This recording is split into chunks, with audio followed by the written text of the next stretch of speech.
بسم اللہ الرحمن الرحیم الحمد للہ رب العالمین والصلاة والسلام علی سید المرسلین سیدنا و مولانا محمد وعلی آلہ و اصحابہ اجمعین اما بعد اعوذ باللہ من الشیطان الرجیم بسم اللہ الرحمن الرحیم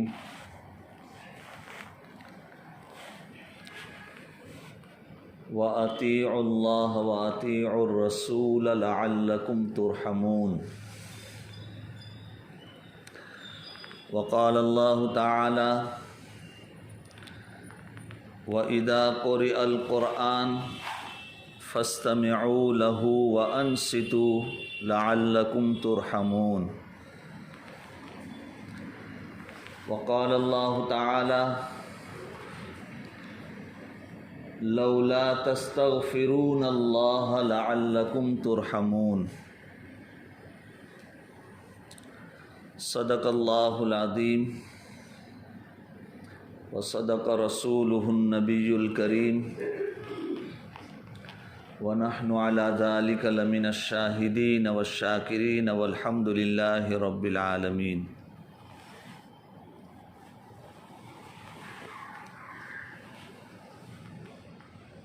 اللہ کی رحمت کے ہم سب محتاج ہیں۔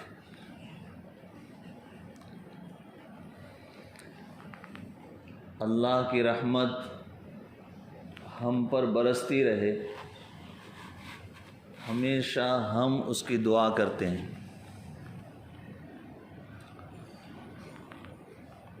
اللہ کی رحمت کو کھینچنے کے لیے کچھ اعمال ہے کہ جس کے نتیجے میں اللہ کی رحمت برستی ہے۔ اللہ کی رحمت یہ ہماری روح کی ضرورت ہے اور روح کی غذا ہے۔ روح کو اس کی غذا ملے گی تو اس کو سکون ملے گا۔ جیسے ہمارا جسم ہے کہ جسم کو اس کی غذا ملتی ہے تو اس کو سکون ملتا ہے، ورنہ آدمی بھوک کی وجہ سے تڑپتا ہے، مچلتا ہے۔ جب کھانا کھا لیتا ہے تب اس کو سکون ملتا ہے۔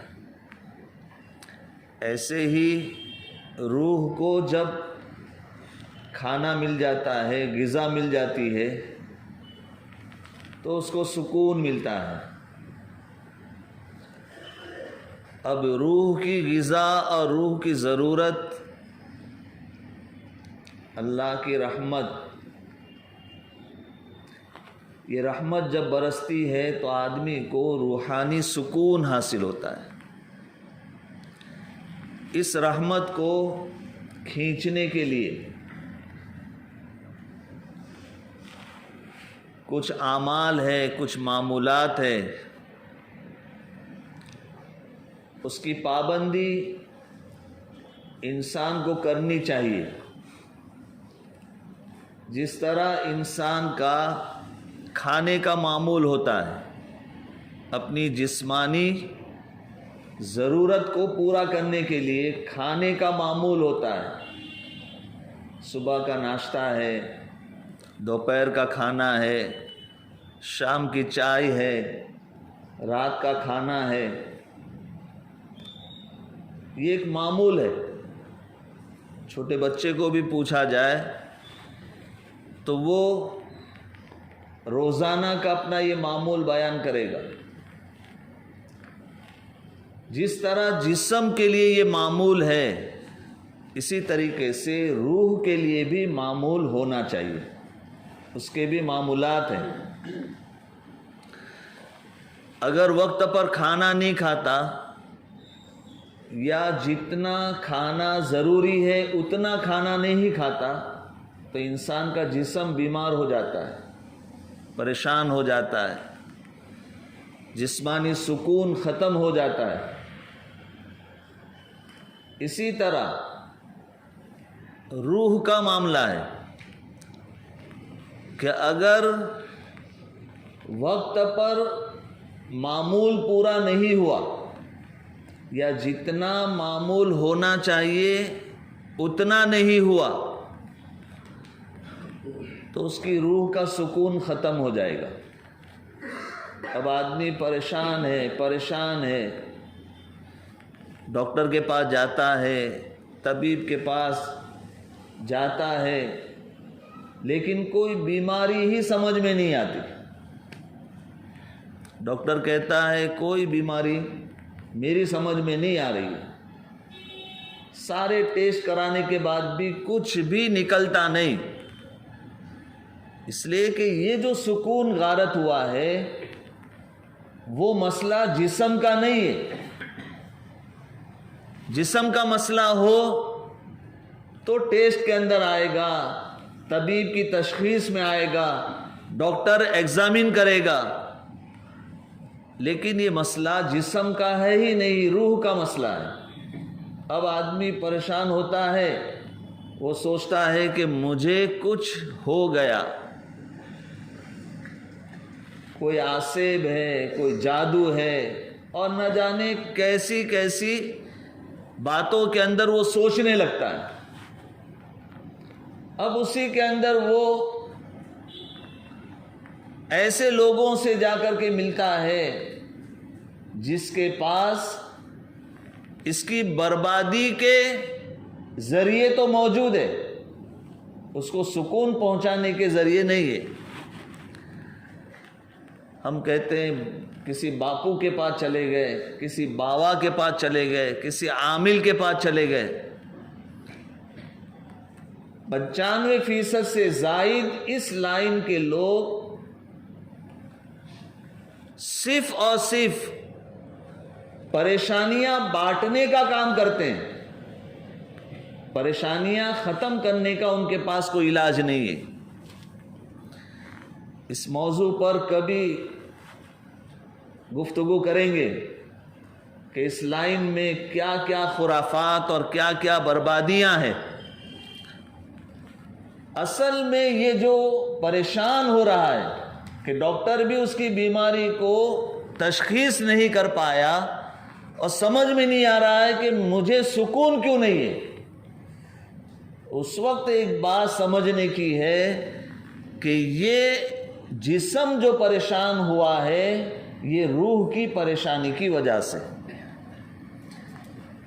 اس کے جسم میں کوئی تکلیف نہیں ہے، اس لیے کہ جسم کی ضرورتیں پوری ہو رہی ہے، اس کو غذا دی جا رہی ہے، اس کو طاقتور بنانے کے لیے ساری ریاضت، ساری محنتیں ہو رہی ہے، ورزش ہو رہی ہے، لیکن روح سے آدمی بے فکر ہے، اس کی روح کو غذا نہیں مل رہی ہے، اس کے روح کو طاقت پہنچانے والے اور اس کو سکون بخشنے والے معمولات کا یہ پابند نہیں ہے، پریشانی وہاں پر ہے۔ اور انسان صرف جسم کا نام نہیں ہے، انسان جسم اور روح دونوں کا نام ہے، اور اصل انسان تو روح ہے، جسم نہیں۔ بات اچھی طرح سمجھ میں آ جائے گی کہ ایک شخص عامر نام کا، اس کا انتقال ہوا، ابھی اس کی باڈی گھر میں موجود ہے اور اس کو کفنانا ہے، اس کو غسل دینا ہے، ابھی یہ سارے مرحلے باقی ہے، باڈی اور اس کا جسم گھر کے اندر موجود ہے، پھر بھی جن لوگوں کو اس کے انتقال کی خبر ہوئی وہ آ کر کے پوچھیں گے میت کو کب لے جانا ہے، میت کو دفن کرنے کا کیا وقت طے ہوا ہے، میت کو کب غسل دینا ہے، کیوں بھائی عامر بھائی کہاں گئے؟ ایسا کوئی نہیں بولتا کہ عامر بھائی کو کب دفن کرنے جائیں گے، ان کو کب غسل دیا جائے گا؟ عامر نام ہی ختم ہو گیا، جسم تو موجود ہے، کیا چیز ختم ہوئی؟ روح چلی گئی، تو اس کے ساتھ ساتھ عامر بھائی چلے گئے۔ تو اصل تو انسان روح ہے، روح جانے سے اس کا نام بھی چلا گیا۔ اب کون ہے؟ کہا میت ہے۔ کس کو غسل دینا ہے؟ میت کو غسل دینا ہے۔ کس کے جنازے کی نماز پڑھنی ہے؟ میت کے جنازے کی نماز پڑھنی ہے۔ اب سب میں میت میت میت، اس کا نام نہیں بولا جا رہا ہے۔ جسم تو موجود ہے، روح چلی گئی ہے، روح کے چلے جانے سے وہ انسان ہی چلا گیا، اس کا نام ہی چلا گیا۔ تو اصل تو انسان روح ہے۔ روح جب بے چین ہوتی ہے تو جسم بے چین ہوتا ہے۔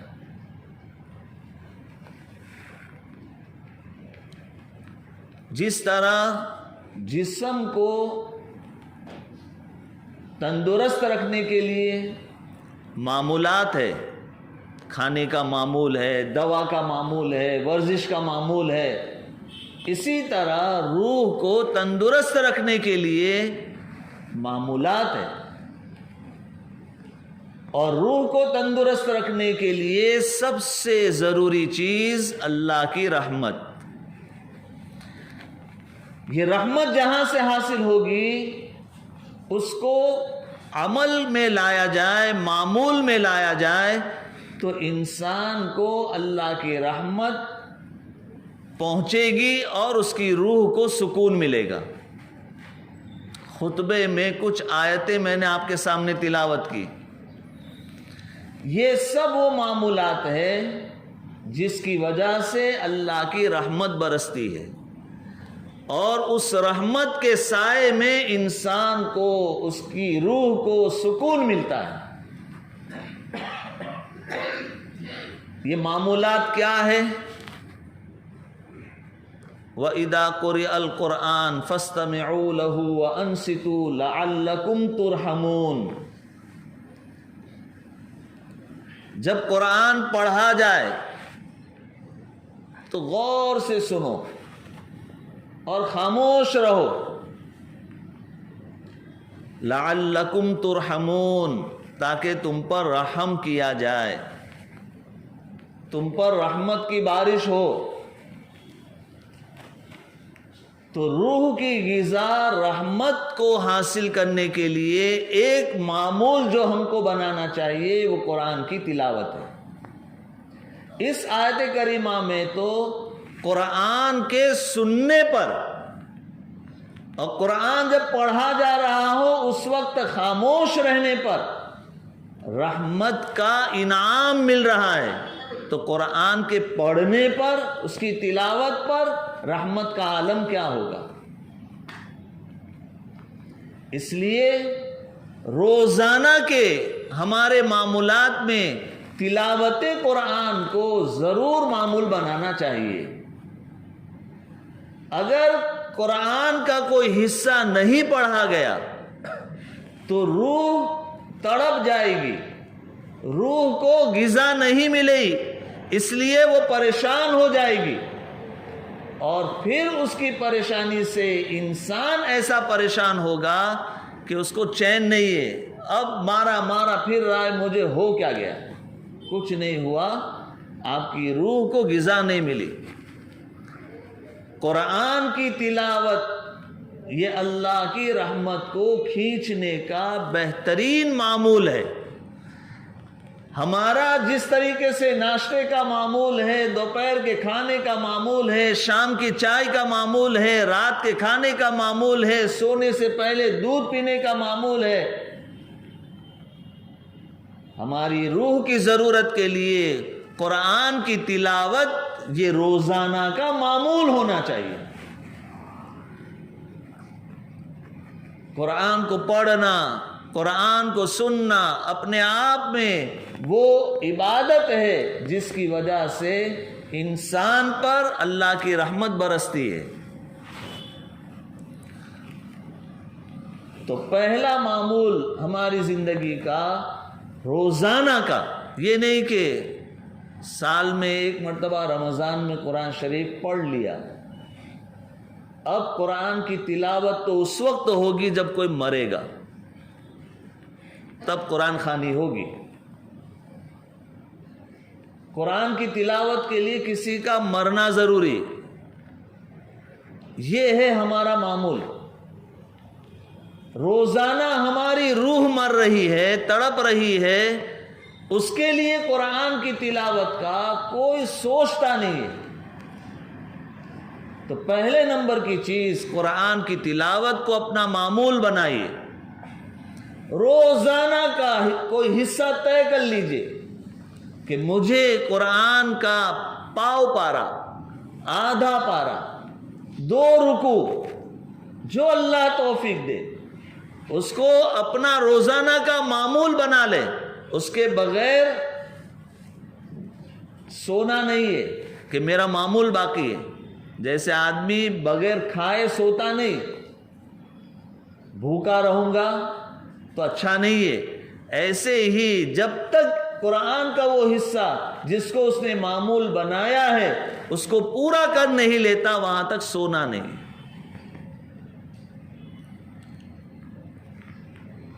جیسے ہمارے کھانے کے اوقات ہیں نا، احادیث کو اگر آپ دیکھیں گے تو حضور پاک صلی اللہ علیہ وسلم کے بھی قرآن کی کچھ صورتوں کے بارے میں اوقات بیان کیے گئے کہ سونے سے پہلے آپ سورہ ملک کی تلاوت کرتے، اس کی فضیلت ارشاد فرمائی، قبر کے عذاب سے حفاظت۔ مغرب کے بعد ارشاد فرمایا سورہ واقعہ جو پڑھے گا اس کو کبھی فاقہ نہیں ہوگا۔ یہ اوقات دیکھیے آپ۔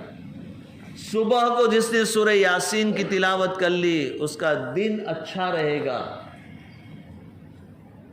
تو جس طریقے سے ہمارے کھانے کے اوقات ہوتے ہیں، قرآن کی تلاوت اور اس کی مخصوص صورتوں کی تلاوت کے بھی اوقات ہے۔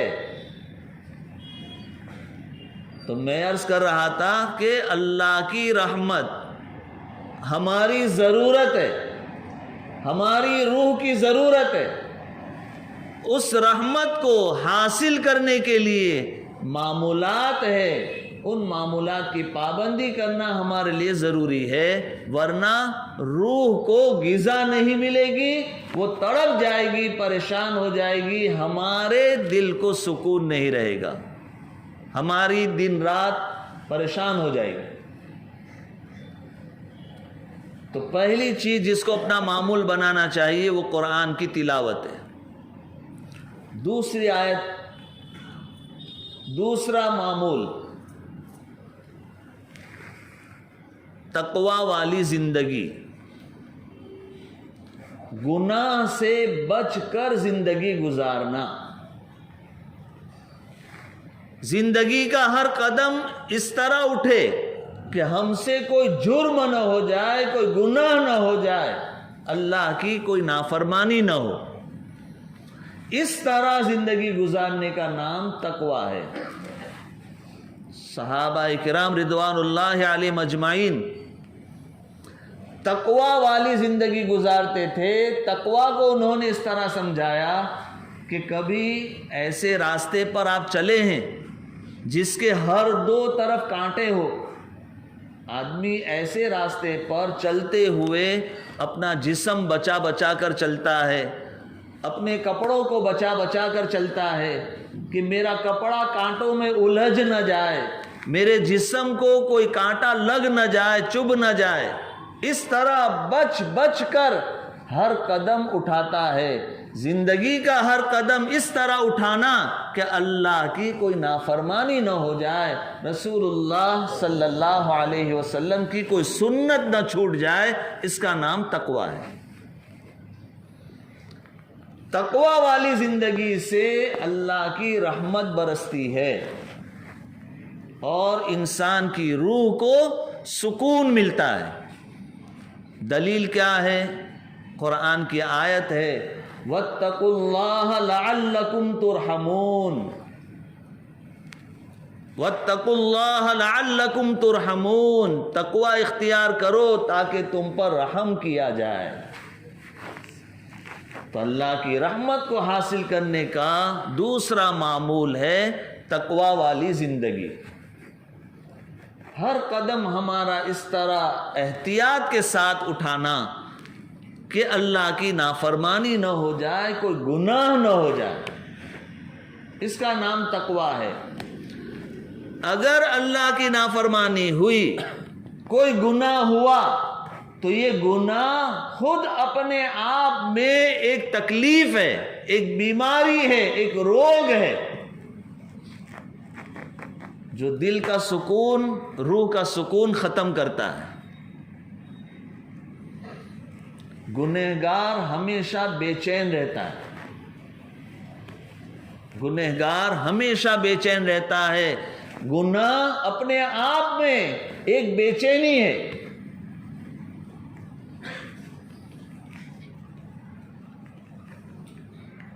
مرد اور عورت کے تعلقات جو ہوتے ہیں، فزیکل ریلیشن شپ، نکاح کے بعد میاں بیوی کے ویسے ہی تعلقات ہوتے ہیں، فزیکل ریلیشن شپ، مگر اس سے اس کی روح کو سکون ملتا ہے۔ لیکن اگر یہی مرد عورت کے تعلقات بغیر نکاح کے ہیں، جس کو زنا کہتے ہیں، زنا کے بعد زانی کو سکون نہیں ملتا، وہ بے چین رہتا ہے۔ عمل ایک ہی ہے، لیکن وہاں سکون ہے اور یہاں بے چینی ہے۔ یہ سمجھانے کے لیے کہ گناہ سے آدمی کو سکون نہیں ملتا، چین نہیں ملتا، گناہ سے بے چینی آتی ہے۔ تو تقوی والی زندگی یہ اللہ کی رحمت کو کھینچنے والا عمل ہے، اس کو اپنا معمول بنائیے۔ تو پہلے نمبر پر قرآن کی تلاوت، دوسرے نمبر پر تقوی والی زندگی۔ تقوی والی زندگی کیا ہے؟ اللہ کی اور اللہ کے رسول کی مان کر چلنا۔ قرآن میں ہے وَأَطِيعُوا اللَّهَ وَأَطِيعُوا الرَّسُولَ لَعَلَّكُمْ تُرْحَمُونَ۔ یہاں پر بھی وہی بات، لَعَلَّكُمْ تُرْحَمُونَ، اللہ کی اطاعت کرو، اللہ کے رسول کی اطاعت کرو تاکہ تم پر رحم کیا جائے۔ تو اللہ کی رحمت کو کھینچنے کا ایک ذریعہ اور معمول ہے اطاعت خداوندی اور اطاعت رسول صلی اللہ علیہ وسلم، سنتوں والی زندگی۔ اس یقین کے ساتھ کہ سنتوں کے اندر ہی 100% کامیابی ہے۔ مجھے کھانا کھانا ہے، میں سنت کے مطابق کھانا کھاؤں۔ مجھے لباس پہننا ہے، میں سنت کے مطابق لباس پہنوں۔ میرا چلنا، میرا اٹھنا بیٹھنا، میرا اپنی تمام ضرورتوں کو پورا کرنا سنت کے مطابق ہو۔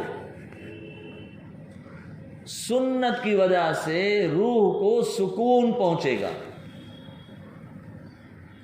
وَأَطِيعُوا اللَّهَ وَأَطِيعُوا الرَّسُولَ لَعَلَّكُمْ تُرْحَمُونَ۔ تو ایک معمول سکون کو حاصل کرنے کا، رحمت کو متوجہ کرنے کا، اللہ اور اللہ کے رسول کی اطاعت۔ اور اللہ کے رسول حضرت محمد صلی اللہ علیہ وسلم کے اوپر صلاۃ و سلام اور درود و سلام کا نذرانہ پیش کرنا۔ اس لیے کہ حدیث میں آتا ہے کہ جو اللہ کے رسول پر ایک مرتبہ درود پڑھتا ہے، اللہ تعالیٰ اس پر 10 رحمتیں نازل فرماتے ہیں۔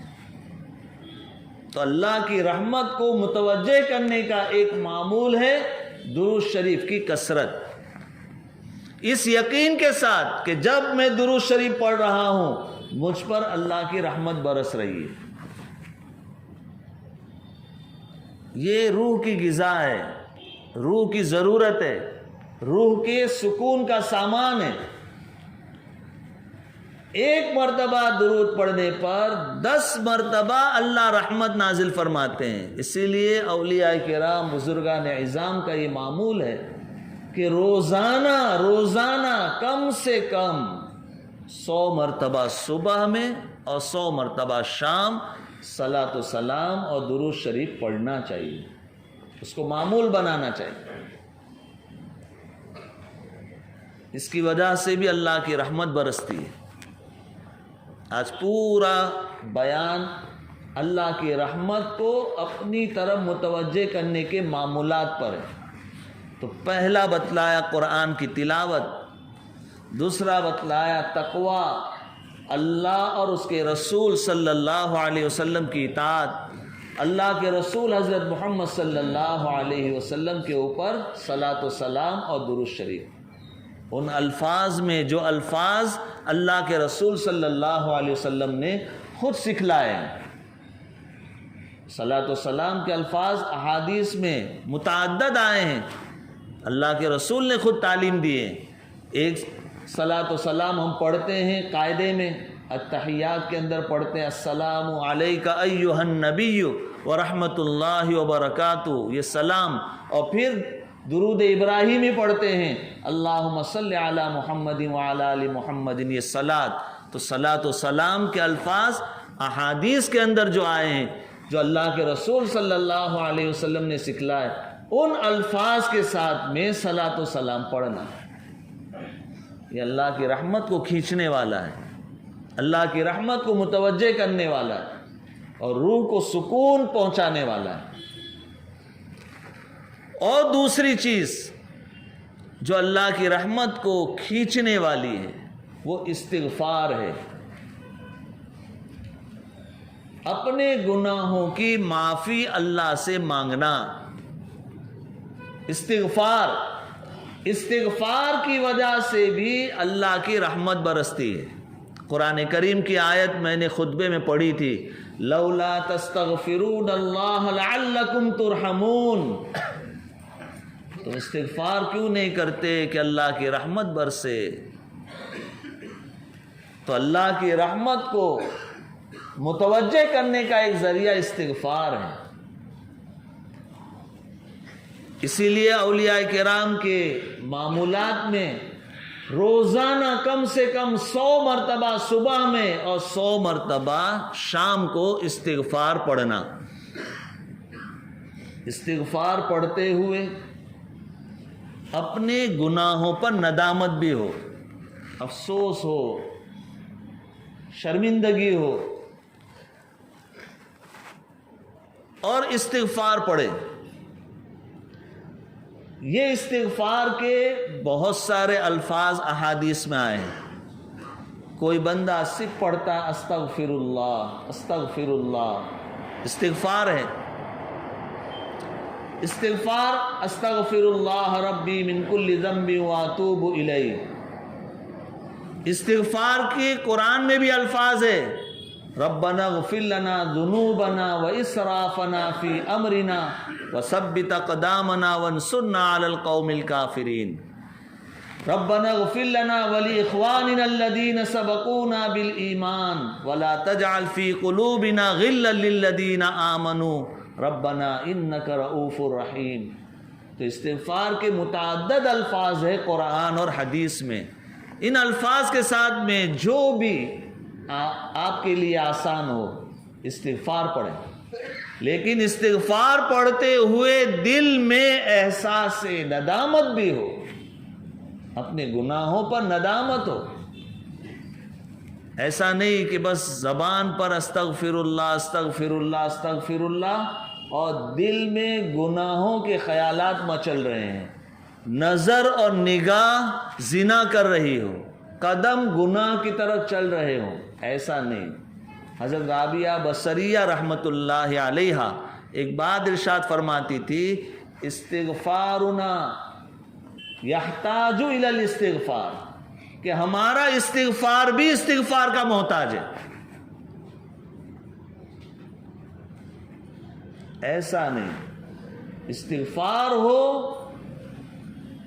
گناہوں پر ندامت کے ساتھ ساتھ استغفار ہو، زبان سے بول رہا ہے اللہ مجھے معاف کر دے، تو دل میں یہ بھی خیال رہے کہ میں نے یہ گناہ کیوں کیا، اللہ کا کھاتا ہوں، اللہ کا پیتا ہوں، اللہ میری تمام ضرورتوں کو پورا کرتے ہیں، اللہ رب العالمین ہے، اللہ ہی کے قبضے قدرت میں سب کچھ ہے، اسی اللہ کی نعمتوں کو کھاتے استعمال کرتے میں گناہ کرتا ہوں، اس کا حکم توڑتا ہوں، اللہ معاف کر دے، اللہ معاف کر دے، اس طرح استغفار۔ تو اس کی وجہ سے اللہ کی رحمت متوجہ ہوتی ہے، لولا تستغفرون اللہ لعلکم ترحمون، تم استغفار کیوں نہیں کرتے کہ تم پر رحم کیا جائے۔ تو اللہ کی رحمت کو متوجہ کرنے کا ایک معمول ہے استغفار۔ استغفار کو بھی اپنے روزانہ کے معمولات میں شامل کریں۔ مایوسی ہمارے یہاں نہیں ہے۔ اللہ تعالیٰ کتنے پیار سے اپنے بندوں کو آواز دیتے ہیں، یا عبادی الذین اسرفوا علی انفسہم لا تقنطوا من رحمت اللہ۔ اللہ کی رحمت سے مایوس ہو جانا، اس کا تو ہمارے یہاں کوئی کانسیپٹ ہی نہیں ہے، ایسی کوئی بات ہی نہیں ہے۔ اللہ خود اپنے بندوں کو آواز دیتے ہیں، اے میرے وہ بندو جنہوں نے اپنی جان پر ظلم کیا ہے۔ گناہ کرنا اپنی جان پر ظلم کرنا۔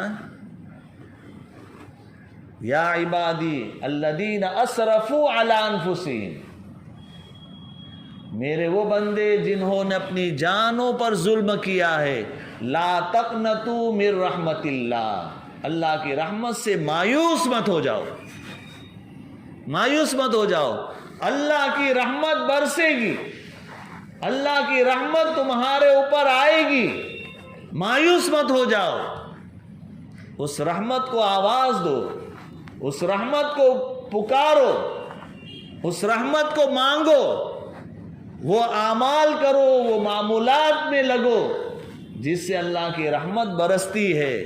قرآن کی تلاوت کرو، اللہ اور رسول کی اطاعت کرو، استغفار کرو، صلاۃ و سلام درود و سلام پڑھو،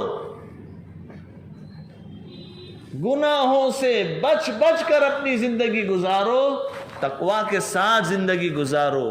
یہ وہ معمولات ہیں جس سے اللہ کی رحمت متوجہ ہوتی ہے اور یہ رحمتیں برستی ہے، پھر ہماری روح باغ باغ ہو جاتی ہے اور جسم روح سب تندرست اور ماشاءاللہ ایسی سکون والی زندگی میسر ہوتی ہے کہ دیکھنے والوں کو رشک ہوتا ہے کہ یہ ہے وہ لوگ جن کی زندگی پر رشک آتا ہے، کوئی ٹینشن نہیں، کوئی پریشانی نہیں، زندگی باغ و بہار ہے۔ اسی لیے غالباً حضرت سفیان ثوری رحمۃ اللہ علیہ یا عبداللہ ابن مبارک یہ فرمایا کرتے تھے، اگر دنیا کے بادشاہوں کو یہ پتہ چل جائے کہ ہمارے دل میں کیا سکون ہے تو وہ فوج لے کر کے یہ سکون لوٹنے کے لیے آ جائے۔ جس طرح بادشاہ فوج کشی کرتے ہیں لوٹ مار کے لیے، ہمارے دل کا سکون لوٹنے کے لیے یہ فوج لے کر کے آ جائے۔ تو اللہ والوں کے دلوں میں جو سکون ہوتا ہے یہ اللہ کی خصوصی رحمت ہوتی ہے۔ اس رحمت کو، اس سکون کو حاصل کرنے کے لیے یہ معمولات کی پابندی کرے، قرآن کی تلاوت، استغفار، اللہ رسول کی اطاعت، سنتوں کی پابندی، استغفار، تقویٰ پرہیزگاری والی زندگی۔ اللہ رب العزت ان باتوں پر عمل کی توفیق عطا فرمائے اور ہمارے جسم اور روح کو تندرست بنائے، سکون کی دولت سے مالا مال فرمائے۔ وآخر دعوانا الحمد للہ رب العالمین۔